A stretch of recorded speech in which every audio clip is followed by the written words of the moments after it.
Bonjour à tous et bienvenue dans cette nouvelle vidéo. Alors après la présentation du volume 2 consacré à Ghouls and Ghosts, Ghouls and Goblins, etc.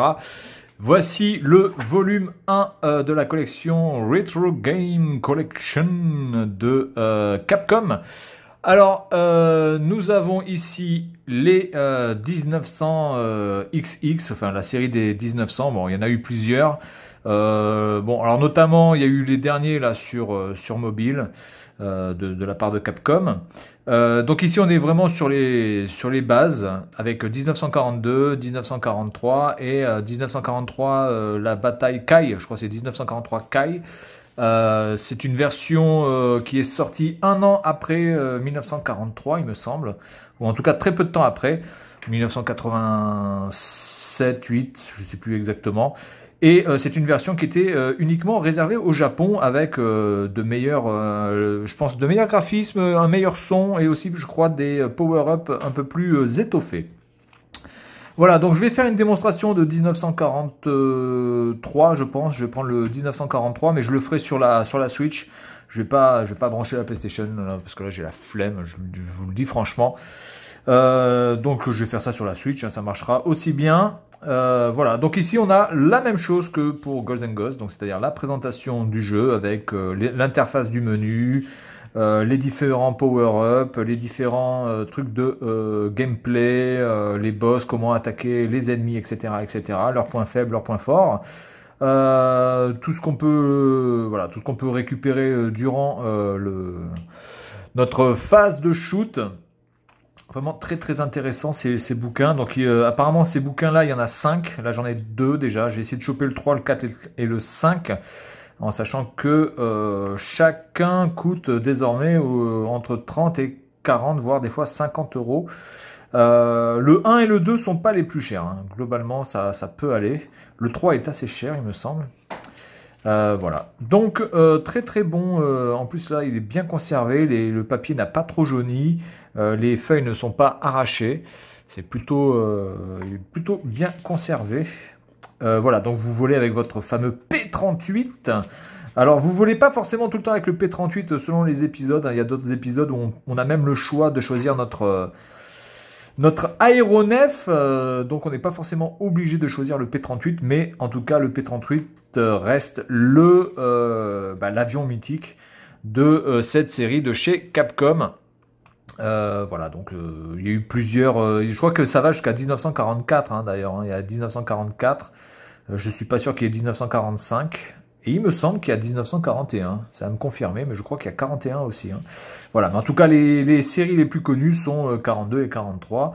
En tout cas, dans le rétro gaming, ce sont les deux jeux, enfin les trois jeux plutôt, si on considère le Kai, qui ont vraiment marqué notre époque en arcade ou en console de salon, notamment pour le 42 qui était sorti, il me semble, sur la NES, NES, Amstrad, etc. Je crois. Amstrad, je suis pas sûr.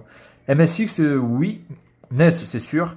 Mais Amstrad, je me rappelle plus. Voilà, on me confirmera si oui ou non. En tout cas, très très beau livre, hein. Vraiment, en plus, ce papier est vraiment de très très bonne qualité. Pas du tout, pas trop fin, pas trop épais. Et voilà, il ne jaunit pas rapidement. Voilà, et donc ici on a la fin avec le fameux CD ici qui permet de jouer donc aux 3 jeux. Voilà, donc ce qu'on va faire, c'est qu'on va lancer 1943, celui du milieu, et puis on va voir ce que ça donne. Alors c'est un shmup qui est assez intéressant, celui-ci. En tout cas la série des 1900, parce que vous mourrez pas forcément en une fois, c'est-à-dire que vous avez quand même une barre de vie, il y a quand même un peu plus de possibilités, vous n'êtes pas frustré, vous pouvez quand même continuer à jouer. Il y a la gestion de la barre de vie, ce qui est quand même assez intéressant par rapport à pas mal de shmup où dès que vous êtes touché une fois, voilà, c'est terminé, il faut recommencer soit du début, soit du checkpoint. Ce qui peut être assez rageant. Allez, donc on est parti pour 1943 en émulation sur la Switch, et puis moi je vous dis à tout de suite. Allez, on est parti pour 1943, la bataille du Midway. Allez, c'est parti, on prend la version japonaise. Et on va voir ce qu'on peut faire. Malgré ma petite blessure au doigt, si vous avez pu voir, je me suis bien coupé avec un cutter pendant du bricolage. Donc, on est parti. On met des crédites. Je crois qu'on peut en mettre que 9. Ah oui, voilà. Ça, je m'en rappelais, ça. Je me rappelais qu'on était limité en crédit. Donc on est parti. Avec cette putain de croix directionnelle de la Switch, du pad pro. Voilà, donc ça c'est le coup spécial qui fait perdre de la vie, évidemment. Alors le truc qui était pas mal aussi dans cette série, c'était que... Oula, alors déjà je me fais défoncer. C'était que vous aviez des ennemis qui arrivaient par derrière. C'est-à-dire que généralement dans les shmups, on va dire, enfin dans les premiers en tout cas, hein, on pouvait se mettre juste là et tous les ennemis arrivaient de face. Et avec ce jeu-là, bon, je suis pas sûr que ce soit le premier, mais en tout cas, vous avez aussi des ennemis qui pop par derrière. Et vous avez aussi des ennemis qui ne sont pas forcément tuables. Qui ne sont pas forcément tuables à un moment donné, puisqu'ils sont trop bas. Donc il y avait aussi une notion un petit peu de hauteur, d'altitude. Là par exemple, vous voyez, quand les avions changent de couleur, c'est comme s'ils étaient trop bas pour nous. Donc on ne peut pas les toucher. Donc il y a vraiment une petite notion comme ça d'altitude qui était sympa aussi pour l'époque. Faut quand même pas oublier que ce jeu donc sort en 1987.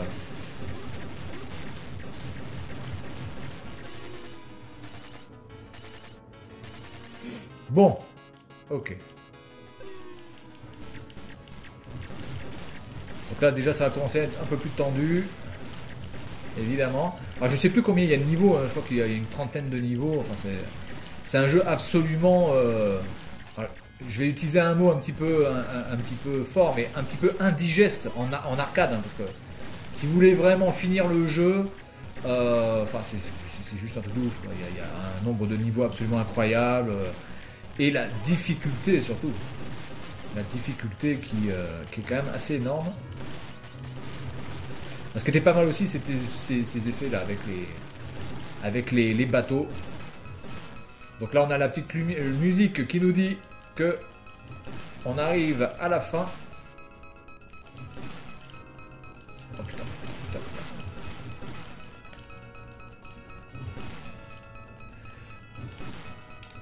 La vache. Ça pue, ça pue, ça pue. De toute façon je vais crever. Hein. Ah, j'ai plus de... Je crois que j'ai plus de gasoil, c'est ça? J'ai plus d'essence, voilà. Ou alors j'ai gagné. Ah non, j'ai gagné. Putain, j'ai pas perdu de... J'ai pas utilisé de crédit. Waouh. Mais c'est stylé. D'accord. Je crois pas qu'il y ait une notion d'essence, par contre. Je suis pas sûr. Est-ce que c'est l'essence, en fait? Est-ce que cette jauge nous donne la vie et l'essence en même temps? Attendez, je vais regarder. Ah oui, oui, il y a de l'essence, il y a de l'essence. Donc c'est en même temps de l'essence et c'est en même temps notre barre de vie. Oh putain, prends-le. D'accord, j'avais oublié que oui, qu'il y avait cette notion d'essence. Alors jouer avec cette croix directionnelle du pad pro de la Switch. Putain les gars, je vous jure. C'est dommage hein, parce que le pad pro de la Switch, il est vraiment bien fabriqué. C'est vraiment du très très bon plastique. Il y a d'énormes qualités. Alors la croix directionnelle, c'est juste pas possible. La croix directionnelle est une purge absolue. Alors là, ce tir, il est pas mal. Là, il est super rapide. Ça permet de défourailler. Si on pouvait avoir ça en format évasé, ce serait le top du top.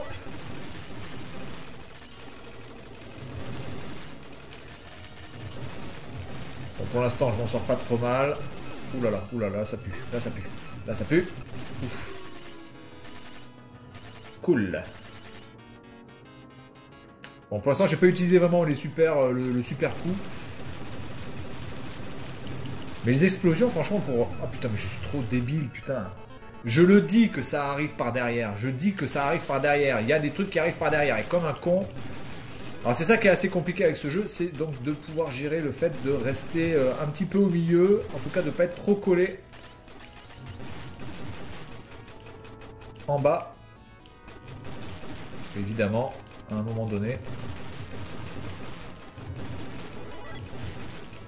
Putain, là j'ai vraiment un tir de merde, putain. Un power-up serait des plus utiles. Oh là là, oh là là! Cet esquivage.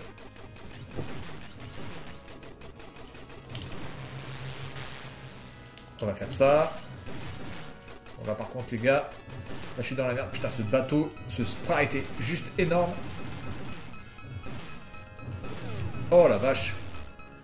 Vous voyez là déjà dès le deuxième round, ça commence déjà sévère. Ce sprite était juste énorme. Bien, bon écoutez, on va s'arrêter là.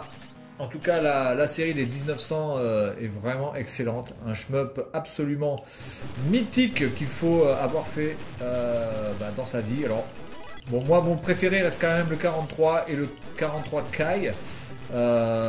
Mais le 42, évidemment, le 42 reste une référence. Mais je trouve que, bon, voilà, graphiquement, ça a un peu trop vieilli. Celui-là, vraiment, est encore tout à fait potable.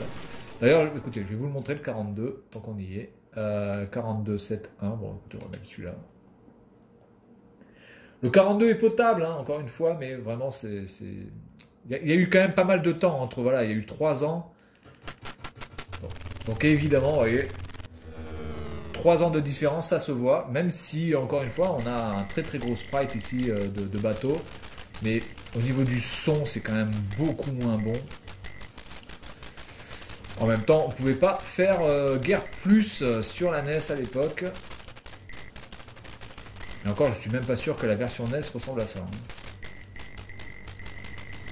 En tout cas, voilà le 42. Bref, bon, voilà. Donc, c'est tout pour cette vidéo concernant la série des 1900 XX, 42 et 43. Et puis, moi, je vous dis à la prochaine. Salut à tous.